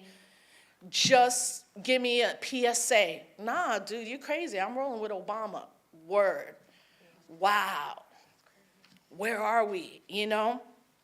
And that time period from 2008 to about 2012, I was lost. And, I was still doing speaking gigs and all that, but I was lost. I was in a lot of pain. I had my daughter 3 years before I ran. I had a very, very bad pregnancy, and it took years for the pregnancy's effects to mess with my physical body, my mental health. I had gone to cover Hurricane Katrina and the levee breach in New Orleans months after I had my baby. Probably not a good idea to go and cover and see dead bodies floating. But the experience in covering what went down in New Orleans also brought me into this world of media justice. And I'm like, listen, I'm not a trained journalist, but I'm going to write my stories. When I want to write them, I'm going to get them out. And in cases like Katrina or Hurricane Katrina, the levee breach, if we're not down there telling our stories, they're going to make this look real different, right? But from 2005 to 2012, it was a time period, and I was talking to my friend here, Kalina, yesterday, where I'm like, the 20s and mid-30s for women is just rough. And then something happens when you're like 36 and 37, and something better happens when you're 40. And I hit that age, too, where I had met my husband, Justice. And in meeting Justice was kind of that thing where everything you talk about as an organizer hits the reality, and then you realize how privileged you've been as an organizer. And I met my husband in 2003 when I was living in Brooklyn. And he's formerly incarcerated. Left school at 7, been in the game and all of this. And immediately when we started dating, it was dope. It was like whirlwind romance, and then all of a sudden, at that time I was doing a tour with Dave Chappelle and Dead Prez, and I was working with so many hip hop groups, and we were just doing amazing things in Black August, which is a project around hip hop and political prisoners. But then, you don't have money. And one day I'm like, dude, you need to get a job. And he's like, so you just got off the panel talking about how felonies hurt black men in getting jobs. You see me every day going out there, and you have no compassion. And I was like, you're right. And I was like, this is capitalism as a motherfucker, right? Because I'm like, I get you, but we got to pay rent. We got a kid now. I need you, we got to figure this out. And he's like, no, you're right. He's like, but think of what you're saying. And then he goes, this is why brothers and sisters in the hood don't like you smart-ass motherfuckers. Because y'all up here talking all of this, and then when the reality hits, you want to walk away. And that was a gut check to me. Like, yo, this is it right now. This is me in my mind saying to my cousins, how you still living in the same apartment you were living in high school? Right? Even though I know, but then it's like the reality. And these things are important because these are pivotal moments in when you're doing this type of work. And we got to be honest about stuff like that. So I said, I want to go get my PhD. I got 5 minutes left, right? Okay, cool. I want to get my PhD. And I went to UMass Amherst. And anybody who's in a PhD program, if you're going to go into it, just be ready for massive disappointment, depression, and not having money. It is what it is. And be like 6 years, and everybody's like, did you write your dissertation? Nah, homie, I'm going to get it done, promise. Not right now. But I got to UMass Amherst, which is in Massachusetts, and I really committed to studying. Like, I was at UMass only 2 hours from New York City, and I never went to New York City that entire time, unless I was doing an event or something. But the first year I was there, Chris Lighty, who was the manager, Violator Management, the manager to 50 Cent and Missy Elliott and that, he had committed suicide. And the first reaction, especially from a lot of brothers in hip hop, was like, his wife killed him. He didn't commit suicide. How could he commit suicide? He's Chris Lighty. And I was like, you know what? I'm going to talk about my story about depression. Because we're talking more and more at this time, 2012, about mental health in our communities. But even older men's reactions, like there's no way he could have killed himself. I was like, nah. And I wrote this article where I talked about having healing discussions on depression in the hip-hop generation. And I said, as one who suffers from depression myself, it breaks my heart to see those lose this very difficult and often lonely battle. And when I wrote that article, I knew that I had at least begun to give particularly a lot of women in hip-hop more of an ability to say, it is okay to say we have deal with mental health issues. It's okay to say we're bipolar. It's okay to say we have depression. And it's okay to understand that a lot of this is because of the trauma of not just our personal lives and our individual lives, but the trauma of this system. The system of white supremacy, patriarchy, and capitalism is traumatic. Capitalism is not a friendly economic system. What's the first thing you learn about capitalism? He who wins when they has the biggest toys, or the fit of the fittest, and all that, all those ethos that you grow up with, you take that in. And what it does in our communities, particularly for those that have some financial stability, we begin to look down on people who are poor. And people, folks of color, when you're doing movement work, you need to check that. Because what I began to realize in the last couple of years is like, wait, you ain't mad at the conditions in the community. You're mad that people are poor. And they're making you look bad. Because poor people aren't wearing a suit when they're on TV, or don't have the proper language to talk about why Black Lives Matter, why undocumented people should not, be rounded up, or why families should not be broken. So really, it's your perception of who you think is important to the work, right? And we have to consistently check that as those that have some financial stability. We can't be looking down on people because they're poor when we know what gentrification is doing. Like, what are y'all doing? What are we doing? How are we thinking? How are we still playing into these systems, basically, right? And in 2014, I got the opportunity to, I got a visiting lectureship out at Cal State, and I was packing the month of August, right? So the year before, Trayvon Martin, George Zimmerman, who I like to remind my own people, Latinos particularly, that George Zimmerman is Peruvian, and obviously was anti-Black when he killed Trayvon, right? Because I'm like, George Zimmerman, if he had a hoodie and had been in the neighborhood, he would have been shot. But he walks out, and Patrice Concolors and Alicia Garza and Opal Tometi, they start the hashtag Black Lives Matter. But it's like a year before it kind of reaches this crescendo, right? So what essentially I look at that generation, the Obama generation, is that they, for the most part, believed in what Obama was saying. They also fell into the trap of thinking we were living in a post-racial society. So when Trayvon is murdered, then you have a lot of young Black and brown people who already been seeing things aren't good, but are like, wait, is this dude gonna walk? People in my generation were like, this ain't nothing new. These dudes been walking. I think what the difference was that George Zimmerman wasn't a cop. So people were like, he's gonna get convicted because he's not a police officer. But it's like, no, let's just understand that we're also in a country where particularly Black people's rights were never to be respected by anybody. So of course he's gonna walk. So then a year later, right, I'm packing, Ferguson's on fire, basically. And we know a couple people in St. Louis. I got a call from Talib, and he's like, listen, I just called Jessica. Can you come to Ferguson? We got to be there. And I was like, no, we have to be there. This is something different. These young people aren't from an organization. They're not from a college. These are young people from the street, right? And I know Ferguson's a small community. And also, look, because of social media, right, to see Michael Brown's stepfather and Tef Poe post that Instagram that basically is like, they just murdered my son.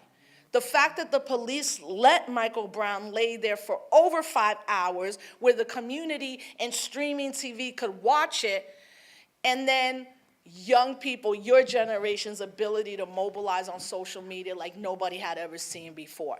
So within the day Kweli called me that night, we were in Ferguson. And when we went out there, I show this picture, right? Because right there, we're in the streets. That's Marvin from Amnesty International. That's Umi Salah from Dream Defenders. You see Jessica, me, and Kweli.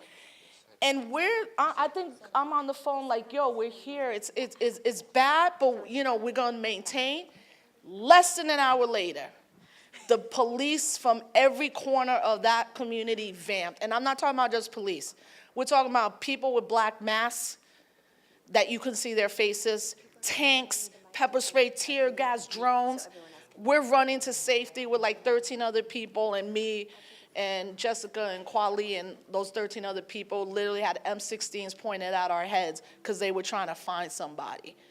And we were, you know, I never forget that because, like Jessica said, that was the first time she felt she could die. That was my first time where I was like, oh shit. We're like behind a concrete barrier. There's 16 of us. The young people are trying to get up. The police are literally like, if you move, we will shoot you. And, you know, we got out of there safely. We all went and wrote our stories. And ever since then, I've been doing these gigs, right? And spending the last 3 years really committing myself to being in spaces where young people are breaking everything I knew about organizing, but really breaking everything that we thought movement should look like, beginning with queering the movement, beginning with now younger and younger Latino students seeing their relationship with African American students. That now when what's going on in Palestine, we can say those are our brothers and sisters too, because when Ferguson was happening, Palestinian young people were sending messages like, we hear you, we see you, Black Lives Matter, and that tear gas canister is the same when your country is giving the Israeli Defense Army to kill us. We see you. When undocumented brothers and sisters said, you know what? Our silence has not protected us. We're undocumented, unafraid, unapologetic, and we're shutting shit down wherever we gotta go. Where young people begin to say, no more being nice, no more respectability politics, give us our freedom or we're shutting this down. Where people are willing to get arrested. Where people are willing to make it so uncomfortable for the country to function normally. That's where we were at. And to close up, where we're at now is that all these lessons have taught me this, for sure. That the two-party system's not going to save us. Voting for 99 million Democrats ain't saving our people. And I don't necessarily think having a third party is going to save our people. The electoral-political system is so corrupted, and it's only really for the 1%, literally, that we are going to have to figure out y'all going to have to figure out a new political way of how we engage or disengage in voting. And that's controversial to say, but I think about this. Africans that were enslaved were not voting to get free. They were organizing and fighting and running to get free. In Puerto Rico right now, nobody's talking about voting for Puerto Rico not to be a colony because we're not even allowed to vote. People in Puerto Rico are saying, pa fuera, Puerto Rico no se vende, and we're not going to give up our lands to these white cryptocurrency Bitcoin people, right? That's the kind of stuff we're seeing, and that's what we have to elevate always. We have to say and be very clear, too, that we are not witnessing the rise of fascism. We are in it, y'all. We are in it. We're in it. And the way it's carrying out now is really by the authority backed by corporations and protected by the militarized police. And our communities are going to suffer the most. So with that, that's why I always say I'm fully committed to being part of resistance, right? That I don't consent to what's happening, which means I'm not willing to sit and talk with my enemy. I think it's a waste of time when people are like, should we talk to Republicans? And no, why? They hate you. Like, come on now. Like, what else do you need? To be up in chains to know they don't like you? To know that white supremacy right now is on fleek and it's actually white supremacy is trendy without any consequences? I'm going to waste my time going to an event where you want me to have dialogue with someone who wants to kill my daughter, incarcerate my husband, kill Palestinians, take Puerto Rico, not give Native American people back their land? That's who you want me to dialogue with? I don't have time for that. I'm 46. I don't have time for that. Our time is limited on this planet.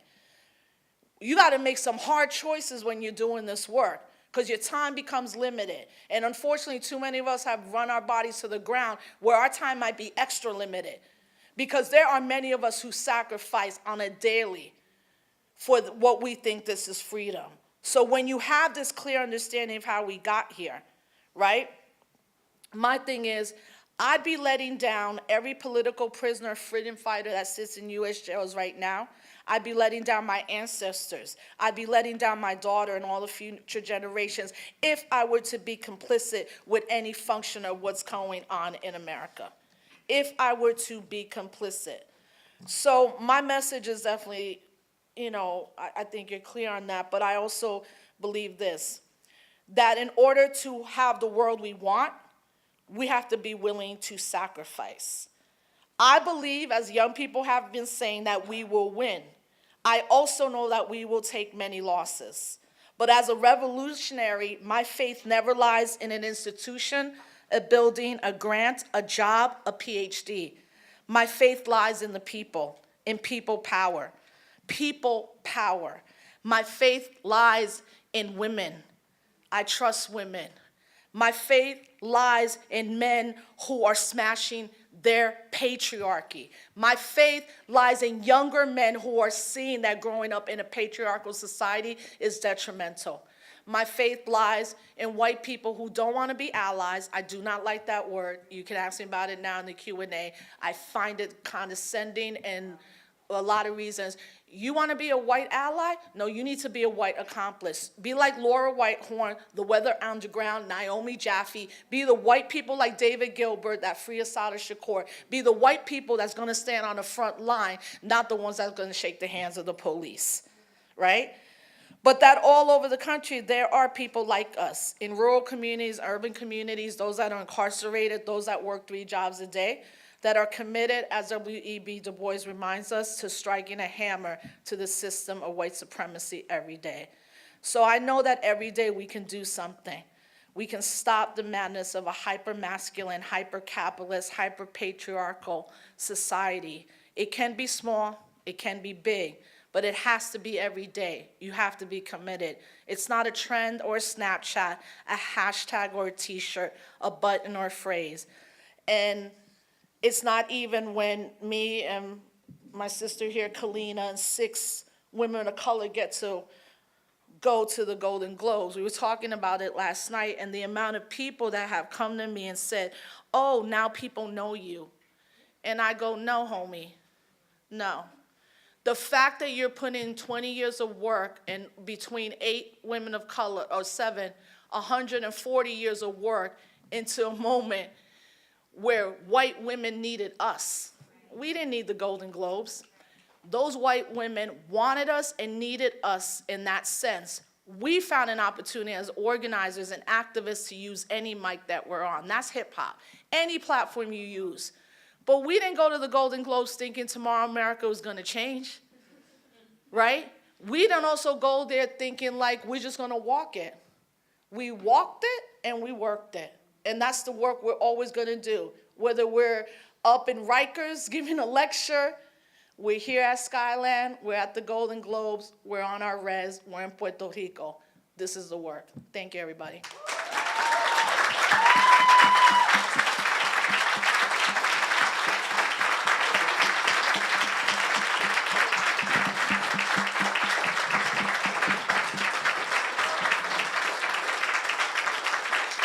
Give her some love. Thank you.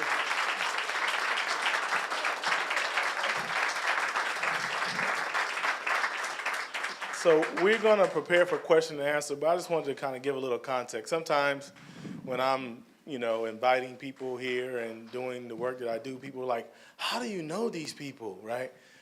I'm an organizer. I'm from the community of organizing, right? And so I actually met Rosa in Ithaca, New York for the first time at a conference at Cornell University. I was speaking there, she was speaking there, Kev was speaking there, and this is almost like 15 years ago. And I had known about Rosa because of the publications and the work she had done in hip hop, but that's when we actually met. And from then on, we've always kept in contact. But the interesting thing is that as an organizer, I have, and an educator, I also have students, right? And so when I was at Arizona State University, I had a whole bunch of students come through programs that I had developed. And one of those students was a wonderful student named Savannah Nicole Carroll. And Savannah Nicole Carroll graduated from the Barrett Schools, Barrett Honors College at Arizona State University, and she went to her doctoral program at the University of Massachusetts Amherst. While she was at the University of Massachusetts Amherst, Rosa was at the University of Massachusetts Amherst. Rosa cited a statistic about, what was that statistic on how many Mexicans check Negro? 1.7 million. That was Savannah's research. Savannah's research was on, her Savannah's research led to them putting that category, but her research was on the African presence in Mexico. And she went and lived in Mexico. This is a black girl from San Antonio.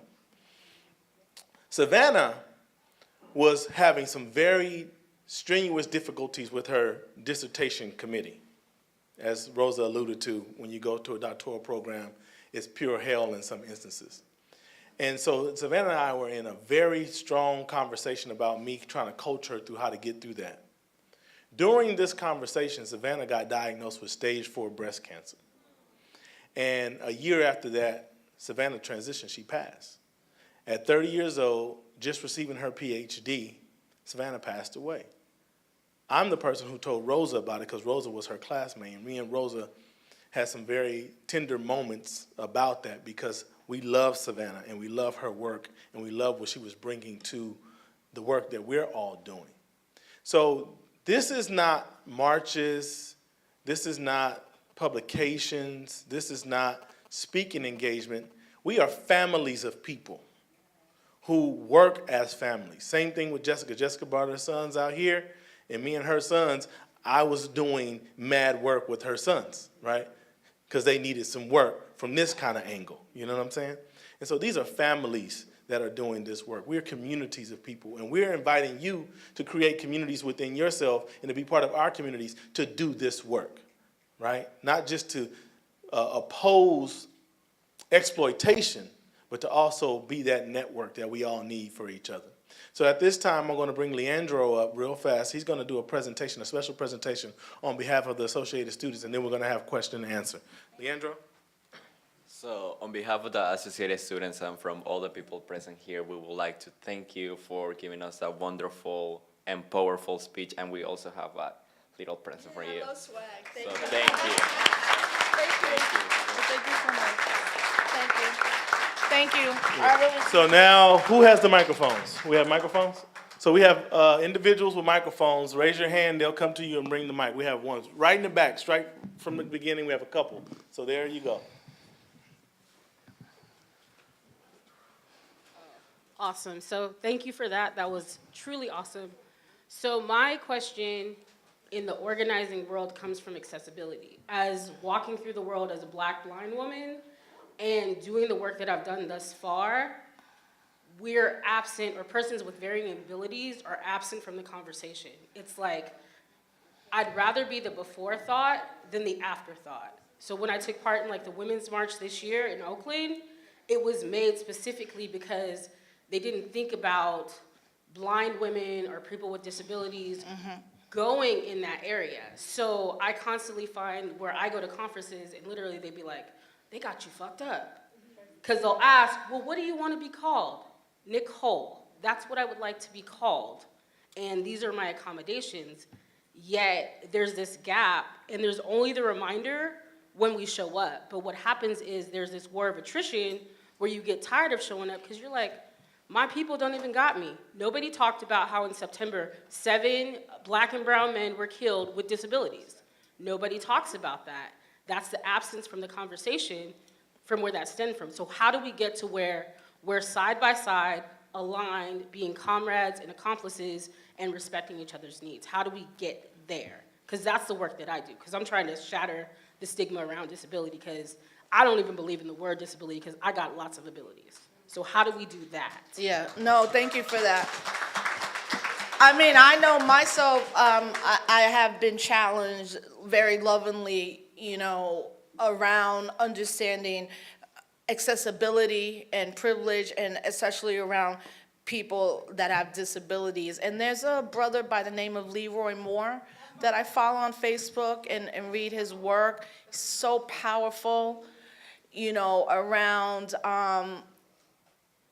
you know, specifically talking to movement spaces for black and brown folks that still are not doing the work that's necessary to make sure that everyone is accommodated. And I think, I don't say it unfortunately, but I do think that it's always people have to be in that space and have to be 100% ready to stand up, and I'm sure you've done that, you know, and let people know where they've messed up. You know, and I think the people, those of us that mess up have to just take it and do right, like not even argue, okay, we fucked up, we won't do that again, this is what it is, you know, and be held accountable for that. So it does put an undue burden on those that have to be the ones that go into the room and be like, yo, don't forget about making accommodations, don't forget about, you know, when you're marching, like maybe you can't march that fast, or maybe you have to have other people that are willing to be accomplices in making sure that this goes down the right way. But I think it's important for you to be in as many spaces as you can, and that when it does become burdensome, that you take that time you need to. You know, I hope that helps. But I think this new generation of organizers is really challenging us to look beyond what we've always looked at in the lenses. And I think that's the only way we keep doing the work. It has to happen.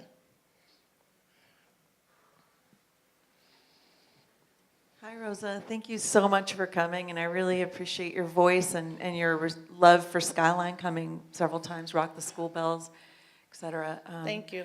I want to ask a question, because as teachers, we don't, and I wouldn't want to preach to the choir. And we have students who are the full range of political opinions, and right now I'm teaching Van Jones's The Messy Truth, and I really liked his voice after the election of Trump, saying, hey man, we gotta like kind of reach across and talk. So I was struck by what you were saying about like, nah, just, you know, forget you, we're just gonna go do our thing. That is not possible, and it's not something that we would want to do in the classroom anyway. So what would you say to folks, because my neighbors, I love my neighbors, they're Republicans, and you know, I sit and have conversations with them, and I think that has been actually more productive than anything else that I could, you know, possibly do. We talk, and so I'm just wondering, what would you say to people that want to have that conversation and want to build bridges? Because that's my big concern about where we're heading in this country, is this huge divide. Well, not all opinions are valid.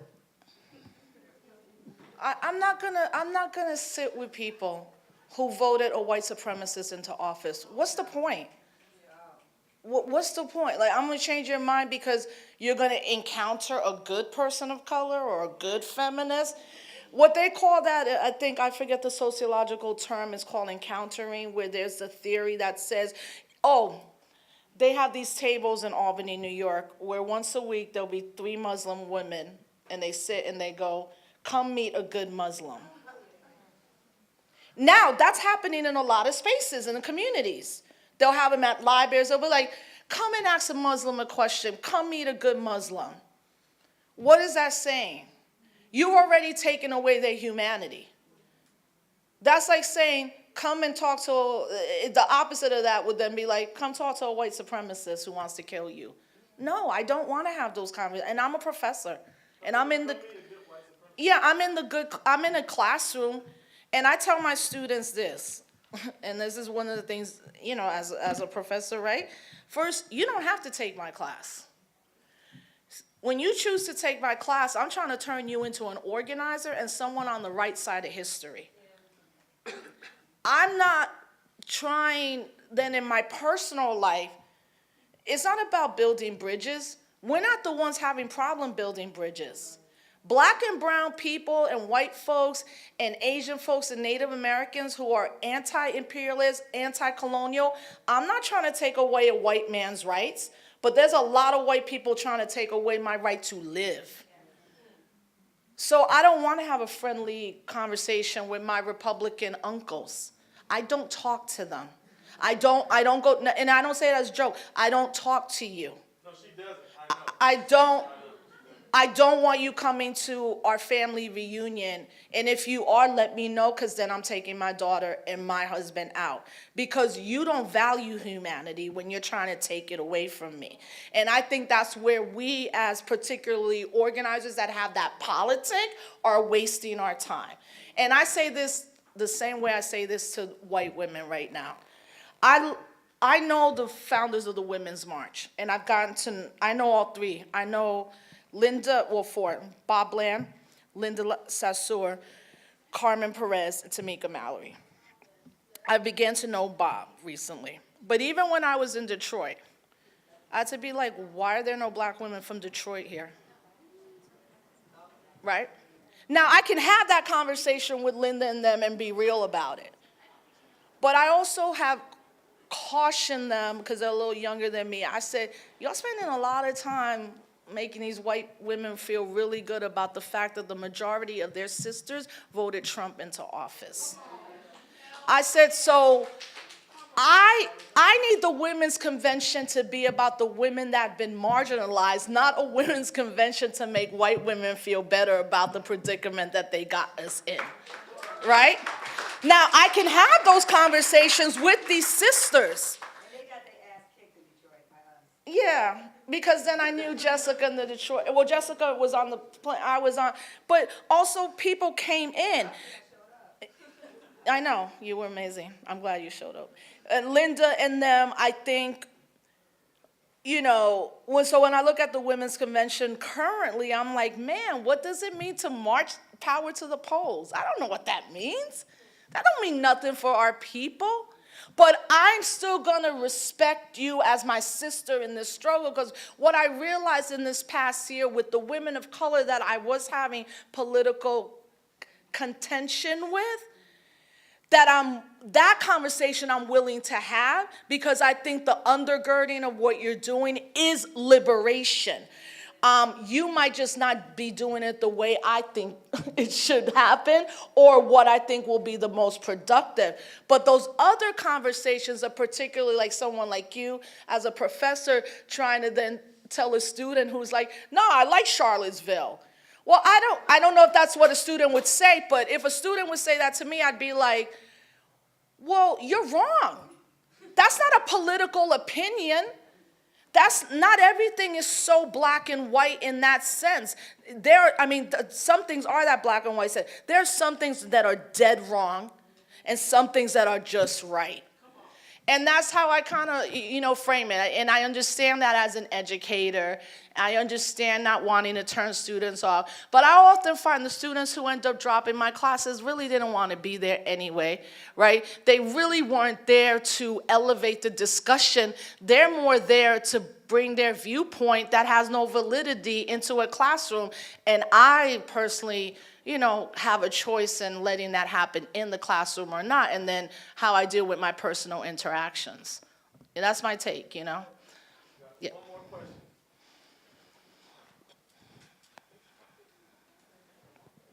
Hey, peace, Rosa. This Peace. is a follow-up to, I think, the comment and Yeah. then the question you asked us to ask. What's the distinction between an accomplice and an ally?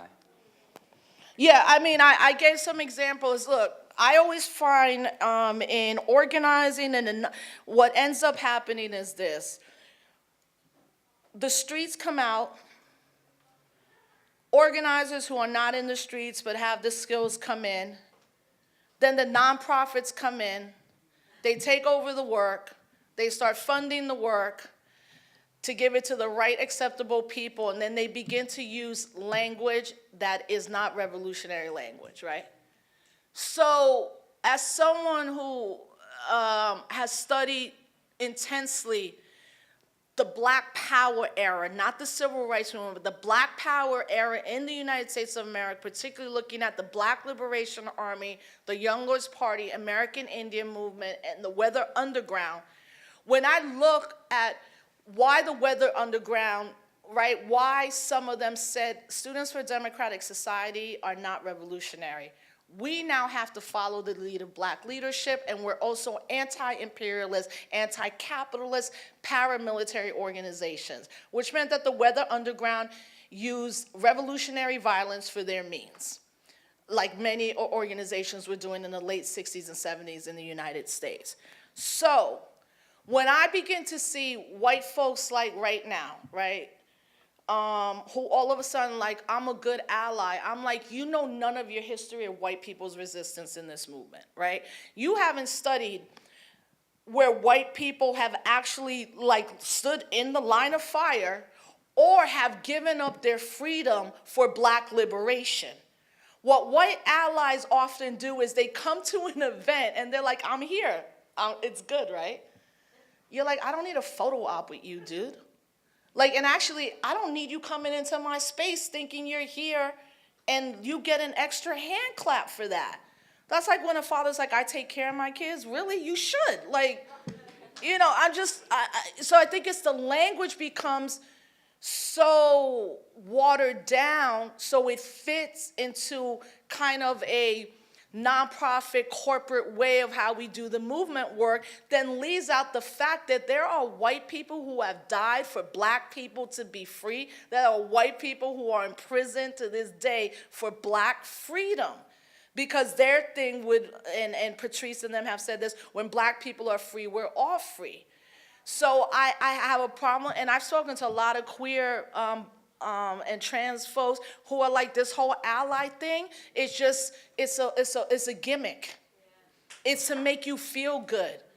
We don't need people trying to assuage whatever guilt they have of how they were born or what position of privilege they're given in America to then just be come into our spaces. With that said, I think an organization like Standing Up for Racial Justice, who some of my friends have critiqued, I like work like Standing Up for Racial Justice does. I like the fact that they, in their community, they're with white folks, they look to Black and brown organizations and literally say, what can we do to support? Not what can we do to help? What can we do to support? And we're not gonna be at the agenda building table. We're not gonna say you shouldn't do this. What can we do to support the action that you've already said you want? Right? And I think that's how white folks that are doing the work have to come into it. And then lastly, white folks who are coming into this work, younger white folks, you have to also do your political history on whiteness in America. Why is that even created? Who benefits from that category? And what does it mean for white people, particularly never to learn the history of white people who resist? To only, like I say, Black and brown people, we're often only told the history of oppression. It takes us a long time to begin to learn the history of resistance. Most white young people in this country are taught a narrative that all white people have money, they all have great homes, they all this, they weren't all, not all of them benefited from slavery. Martin Luther King came and it's all good. That's a disservice to white kids themselves when they don't know their real history of resistance and what their ancestors have done. It's a very dangerous narrative, because then what it ends up happening, it was white folks that begin to find who they are politically and become revolutionary, still are often dealing with guilt. And anybody who works in this movement always tells white, don't come in here with guilt. I can't help you with that. You know, if you come here to be side by side with me when we need y'all, that's good. So that's the difference I see in that language, and I think it's basically the nonprofit spaces and sometimes the academics that are not scholar activists will just put a label on it to make it easier for everybody to understand it without looking at the nuances or the history of resistance like that. So I wanted to say too, thank you, I'm done. He's like, get off the stage, you're done. You can follow me on Twitter and Instagram, for sure. And, you know, I just hope that you realize that in any space you are in, you can be an organizer. That there is a difference between an activist and an organizer. An activist signs a petition, they give a donation, that's good. Organizers do the actual work of learning how to become an organizer, how to become a leader when the time calls for you a leader, but also how to become part of the vanguard. Because there will be a time where even how we look at organizations no longer will be hierarchical structures that will employ more democratic principles of organizing. And hopefully that time is for your generation. Thank you all.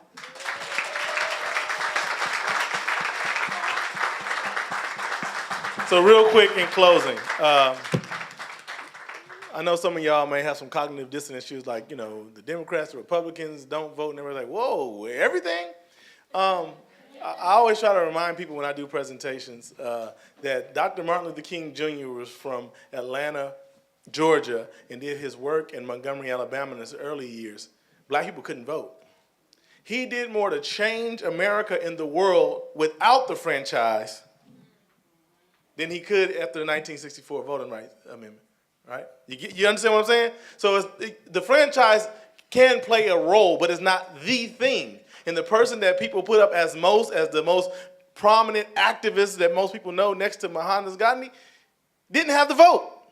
Martin Luther King Jr. did not have the vote and changed the world. So there's things you can do outside of the franchise, right? So when she's talking about those kinds of things, that's what we're talking about, is that we can't just be tied to running people to the polls as the solution to the challenges that we face. And when she talks about these white brothers and sisters who are not allies but comrades, she's talking about, you know, everything as basic as John Brown, right, to Bill Ayers, to Marilyn Buck, right? And if you don't know these names, you can look them up. But, you know, I was with Bill Ayers in Hawaii in December, and he was like, I don't like allies. We just comrades, right? If you're not in the work, doing the work, then what are you? You know what I'm saying? And so Bill was just very adamant about that. And anybody who knows anything about the history of Bill Ayers, you'll know why he was adamant about that, because he's about the work. And so we thank you again for taking the time, for investing in yourself and in your work at Skyline College as we continue this wonderful conversation that is a iterative process, right, of trying to get the information that we need to be able to translate, be able to frame, and to be able to be responsive in our actions and in our talk in the kind of society that we live in today. Because when I opened up, I wanted you all to understand that this is the work that we have to do. We have to be informed organizers. We can't just go off of passion. We can't just go off of pride. We can't just go off of anger and just go off of fear. We have to understand these timelines. We have to understand where we have gone and where we have been so we can know where we're going to go. A lot of us who want to do the right thing right now are not informed,